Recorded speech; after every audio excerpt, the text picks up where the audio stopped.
我上学做菜总翻车，那是因为你没刷到我。今天教大家农家一碗香。今天跟大家分享一道做法简单、超级下饭的农家一碗香。这道菜的做法和辣椒炒肉差不多，只是多了一个煎蛋，但是吃起来完全不同。首先，这些就是今天的全部食材。辣椒的话，就根据自己能吃辣的程度去选择，薄皮辣椒、螺丝椒都可以。我这里用的是线椒。其次是肉，我推荐用五花肉，肥瘦相间，炒出来比较香。再准备3到4个鸡蛋，这些是爆锅料，豆豉没有的话可以不放，其他配料根据自己的喜好适量增减即可。咱们先来处理一下食材，辣椒先切掉瓣，对半劈开，然后斜刀切块，这里的切法不做要求，切滚刀块、切圈都是可以的。大葱这么长一截，先从中间劈开，再切葱花。姜拇指肚大小切片，大蒜5粒，拍点，小米椒3根，斜刀切片，豆豉半勺，切碎更入味，没有的话可以不放。咱们把这些爆锅料放在一起，最后再来切肉，这样没有生菜板的朋友可以少洗一次菜板。五花肉先去皮，不然炒出来容易嚼不动，然后切片，肉片的薄厚随意，但是尽量切得均匀。最后咱们把鸡蛋打到碗里，鸡蛋在平面上磕，这样就不会把蛋皮掉进去了。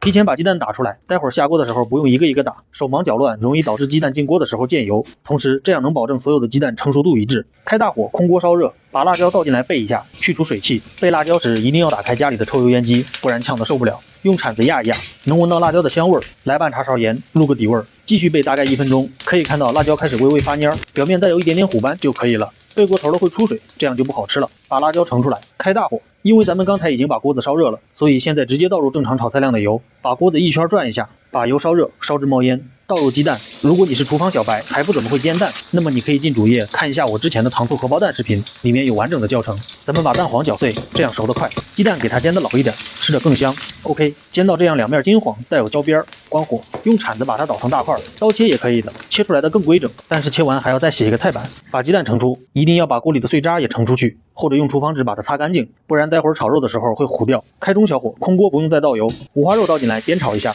把猪油煸出来。如果你选的肉比较瘦，那么炒之前就需要再倒点油了，不用过动的去翻动，大概3到4分钟，猪油已经煸出来了。把肉也炒到全部变色，瘦肉的部分带有微微的焦黄即可。炒太久肉就柴了，转大火，倒入爆锅料，翻炒几下，炒出香味儿。现在沿锅边淋入3勺生抽，1勺老抽，继续翻炒，炒出酱油的香气，倒入辣椒，保持大火继续翻炒10几秒。咱们最后再来调一下味儿，蚝油1勺，白糖1茶勺，鸡精或者味精1茶勺。这道菜是不需要额外再加盐的，因为豆豉和酱油的咸度就已经足够了。倒入煎好的鸡蛋，迅速翻炒几下，把调料翻拌均匀即可。出锅，这样一道锅气十足、咸鲜香辣的农家一碗香就做好了，是不是特别简单？赶快回家试试吧！记得回来交作业，第一口粉丝先吃。